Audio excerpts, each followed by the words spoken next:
Assalamu alaikum and welcome back to my YouTube channel. In this video, I will discuss why you are not able to stay consistent in blogging. यार blogging के अंदर ना consistent रहना इंतहाई मुश्किल काम है और उसके साथ साथ एक इंतहाई इम्पॉर्टेंट स्किल सेट है because if you can not stay consistent with your blog it's pretty sure कि तुम्हारा ब्लॉग चलने नहीं वाला है. And let me break down to you why. देखो हर साल ना लाखों की तादाद में ना ऑल ओवर द वर्ल्ड लोग इस फील्ड से ना आशना होते हैं, उनकी अवेयरनेस आती है इसके हवाले से और बहुत से लोग अटेम्प्ट भी करते हैं इसमें जाने की. हर साल काफ़ी लोग अंदर आ रहे होते हैं और दूसरे गेट से काफ़ी लोग बाहर जा रहे होते हैं. तो इट्स अ साइकिल. अब जैसे हर 100 लोग ब्लॉगिंग में एंटर जो कर रहे हैं ना उसमें से मुश्किल से 5% यानी 5 अदद अफराद सक्सेसफुल होते होंगे who actually become a successful blogger या फुल टाइम ब्लॉगिंग की तरफ जाते होंगे या चलो ब्लॉगिंग को at least as a side hustle एक प्रॉफिटेबल ब्लॉग के अंदर टर्न करते होंगे. अब ये जो 90% या 95% लोग आवाम बाहर जा रही है अनसक्सेसफुल होके, इनके अंदर एक इम्पॉर्टेंट फैक्टर होता है जो सब में कॉमन होता है and that is inconsistency. They are not consistent, they are not patient with their blog and that is why they give up so fast. In this video, I will discuss 5 most important tips that will help you stay consistent with your blog. अगर consistent रहना चाहते हो अपने blog के साथ तो इन 5 सलाहों पे या advices के ऊपर, tips के ऊपर अमल करो तो it will help you in your blogging journey and to go for it in the long term. So let's get started over it. सबसे पहली मेरी जो advice है ना तुम्हारे लिए, that is define your motive. Why are you starting a blog? Why do you want to do blogging? तुम्हारा reason क्या है, वो क्या वजह है जो तुम्हारे दिल के अंदर है जिसकी वजह से तुम एक blog start करना चाह रहे हो. सबसे पहले तो तुम वो डिफाइन कर लो. अब अगर तुम्हारा रीज़न है बाकी तमाम लोगों की तरह कि तुम सिर्फ पैसा देख के ब्लॉगिंग में आ रहे हो तो भाई आपके लिए ब्लॉगिंग नहीं है, क्योंकि आप सिर्फ पैसा देख के आ रहे हो ना, आप ही सबसे ज़्यादा इम्पेशेंट हो गए और आप ही सबसे ज़्यादा इनकन्सिस्टेंट पर्सन हो गए. आपके अंदर मुस्तकिल मिजाजी आएगी ही नहीं. Now I am not saying कि तुम पैसा ना देखो, obviously look for money, but money should not be the only determining factor for all your decisions because eventually it will kill your blog. अगर तुम सिर्फ पैसे के लिए काम कर रहे हो ना तो देखो एक चीज़ मैं तुम्हें बताता हूँ. दुनिया में तमाम लोग पैसे के लिए तो काम करना चाहते हैं लेकिन लोग उन दूसरे लोगों के साथ काम नहीं करना चाहते या उन दूसरे लोगों की सर्विसेज अवेल नहीं करना चाहते जो सिर्फ पैसे के लिए काम कर रहे हैं. और ये एक बहुत नोन फैक्ट है कि ऐसा होता है. तो इससे जान छुड़ानी है. तुम्हें पैसे के लिए तो काम करना है लेकिन there should be a few reasons why you are doing this. तो अपना मोटिव डिफाइन कर लो. मिसाल के तौर पे मैं अपनी एग्जांपल देता हूँ. मुझे पता बहुत अरसे पहले से पता था कि ब्लॉगिंग क्या है, इसके अंदर कितना स्कोप है, इसमें एक्सपोनेंशियल ग्रोथ है वगैरह वगैरह, जैसे आप में से बहुत से वीडियो देखने वालों को पता होगा. लेकिन मेरा मोटिव जब मैं ब्लॉगिंग मैंने एक्चुअली स्टार्ट की, जब मेरा डे 1 था ब्लॉगिंग का, वो ये नहीं था कि मैं इससे पैसे बनाना शुरू कर दूँ. मोटिव मेरा कुछ और था. मैं यूनिवर्सिटी टाइम पे ना बहुत सारे ब्लॉग्स गो थ्रू करता था, मतलब मैं बहुत सारी पोस्ट करता था क्योंकि मैं CS में था तो काफ़ी कोड्स वगैरह लेने पड़ते थे, काफ़ी क्वेरीज में इंसान आगे फंसता है. तो गूगल सर्च करके ना मैं ब्लॉग्स गो थ्रू करता था. वो ब्लॉग्स गो थ्रू करके मुझे अंदाज़ा हुआ कि यार जो 90% पब्लिशर है वो गोरा बैठा हुआ है. There is a white dude answering my queries and making money out of it. मतलब मुझे सिखाने वाला ज़्यादातर गोरा क्यों है. और मुझे ना वहाँ से एक छोटी सी मैंने टसल ले ली कि यार I want to see that day जब मेरा ब्लॉग हो या किसी और मेरे फेलो पाकिस्तानी का या एशियन का ब्लॉग हो और उन लोगों के ब्लॉग्स इतने पावरफुल हों, इतने क्रिएटिव हों कि उनको देख के गोरा बोले वाह क्या काम हो रहा है. मतलब उसको हम सिखाएं. I wanted to just turn the table around. मैं चाहता था, मैं अपनी इंडस्ट्री में देख रहा था कि मेरी इंडस्ट्री में ज़्यादातर कुछ स्पेसिफिक अफराद ने नीश को डोमिनेट किया हुआ है और वही फील्ड एक्सपर्ट्स हैं. मैं चाहता था यार टेबल टर्न भी हो, हमारी तरफ से भी ना लोग आगे आएँ. तो that was the prime motive behind it कि मैं ये चीज़ करना चाहता था और मुझे नहीं पता था ये ब्लॉगिंग से होने वाली है. बट जब कोविड ने हिट किया तो मेरे पास बहुत सारे स्टूडेंट्स कनेक्शन में थे जो कि मेडिकल यूनिवर्सिटीज़ के अंदर थे और जिनके पास प्लेंटी ऑफ फ्री टाइम था. तो मैंने उन सबको इंगेज किया. मैं सबको बोला देखो सबको पैसे मिलेंगे, ये स्टैक के रेट है, आओ चलो कुछ इस किस्म का कंटेंट क्रिएट करते हैं जो लेमैन ऑडियंस के लिए ना काम आए. तो माय प्राइमरी ऑब्जेक्टिव वाज कि यार कुछ ऐसा लिखना है जिससे ना कॉमन ऑडियंस को एजुकेशनल सेक्टर के अंदर ना बेनिफिट हो रहा हो और उसके साथ साथ जो स्टूडेंट है जो नया नया लिखना सीख रहा है ना उसके पास स्किल सेट भी है और उसको काम सीखने के पैसे मिले। That was the primary cycle. मैं इस पर लेके चलना शुरू हो गया। अच्छा, उस टाइम तक भी मुझे कोई इतना खास आइडिया नहीं था ब्लॉगिंग के हवाले से, इतना एक्सपर्टीज़ नहीं थी, इतनी एक्सपीरियंस नहीं था, but I just went through it और आगे चल के मैंने उसको स्केल कर लिया। देखो, मेरा मोटिव डिफाइन था ना कि मुझे क्या करना है, मुझे एक ऐसी स्पेसिफिक ऑडियंस बिल्ड करनी है जिसके थ्रू एजुकेशनल निश के अंदर मैं काम करूँ और लेमैन ऑडियंस को बेनिफिट पहुँचे। तो मुझे आज भी याद है मेरा पहला आर्टिकल जो था ना, that was regarding some pharmacist education, और वो एक फार्मेसी की कराची यूनिवर्सिटी की बच्ची ने लिखा था कि किस तरीके से ऑल ओवर द वर्ल्ड आप स्विट्ज़रलैंड में इमिग्रेट करके एज अ फार्मासिस्ट लाइसेंस हासिल कर सकते हैं। I was ranking number 1 for it. और उस क्वेरी पे मल्टीपल ईमेल्स आती थी ऑन अ वीकली बेसिस, मतलब 10-12 ईमेल्स आ रही होती थी जिनको हम उसी क्वेरीज को उस आर्टिकल्स के रिलेटेड आंसर कर रहे होते थे, और 90% गोरे की होती थी। The day I achieved it, that was so क्या कह सकते हैं, ईद का दिन था वो मेरे लिए। इतनी खुशी हो रही थी मुझे कि यार हमारे KU के लड़की ने एक आर्टिकल लिखा, उसके ऊपर हर वीक इतनी ईमेल क्वेरीज आ रही हैं मेरे पास, और जो कि जेन्युइनली और जानना चाहते हैं, जो बोल रहे हैं भाई इससे हमारा राब्ता करा दो, हम और जानना चाहते हैं, इस सवाल का जवाब क्या होगा, इस सवाल का जवाब क्या होगा, और सो एंड सो। हम उस आर्टिकल को वैसे ही अपग्रेड करते रहे, उसमें न्यू एडिशन डालते रहे, we got it updated.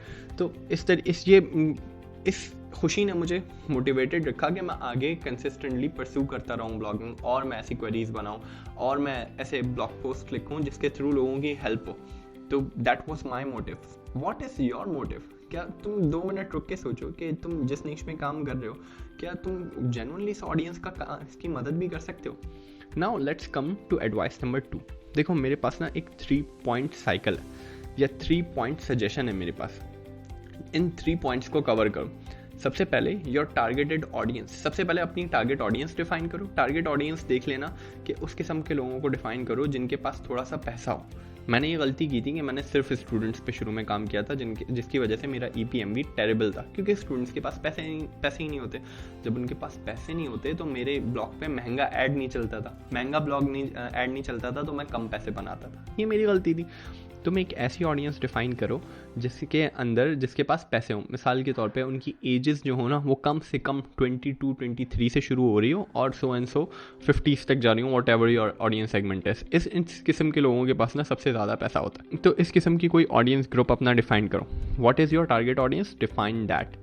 Second, how can you relate to this audience? What will be the topic of relevancy? कोई ना कोई टॉपिक ऐसा होना चाहिए जो उस ऑडियंस के लिए भी काम का हो और तुम भी उससे रिलेट कर सको। तुम्हारी ना कोई उस नीश के अंदर कोई रेलेवेंसी हो, तुम ट्रस्टवर्दी हो। मिसाल के तौर पे मैं एक डिजिटल मार्केटर हूँ, तो मैं SEO या फेसबुक एड्स के ऊपर ज़्यादा बेहतर तरीके से डिफ़ाइन कर सकता हूँ, क्योंकि मेरी एक्सपर्टीज़ उसमें है। मैं अपनी ज़िंदगी के 8 घंटे फेसबुक एड्स के ऊपर, SEO के ऊपर, ब्लॉगिंग के ऊपर सर्व कर रहा होता हूँ। तो इस तरीके से मैं लोगों को ज़्यादा बेहतर गाइड कर सकता हूँ, और इसके ऊपर मैं किसी डेड एंड पे भी नहीं पहुँचूँगा। जो राइटिंग ब्लॉक लग जाता है ना राइटर्स को, वो भी नहीं लगेगा, क्योंकि मुझे हर दफ़ा नई क्वेरीज मिलती रहेंगी। तो इस तरीके से मैंने अपना सेगमेंट डिफ़ाइन कर लिया कि ऑन व्हाट पॉइंट और on what problem point I can link with them. Third comes being helpful. Start being helpful to that audience. अब 3 स्टेप हैं। देखो, टारगेट ऑडियंस वो जिसके पास पैसा है। सेकंड, वो पिन पॉइंट जिसके ऊपर तुम उनसे रिलेट कर सकते हो। एंड थर्ड, वो कंटेंट जिसके through you are being helpful to them. अब हेल्पफुल होने पे भी तुम्हारी स्टेजेस आ सकती हैं। सबसे पहले तुमने ब्लॉग पोस्ट लिखी, उसके बाद तुमने अपना न्यूज़लेटर बना दिया, न्यूज़लेटर के अंदर तुमने अपने डिजिटल प्रोडक्ट्स बना दिए, एंड सो तो मतलब तुम मोनेटाइजेशन भी आगे फर्दर इसी तरीके से बेहतर कर सकते हो।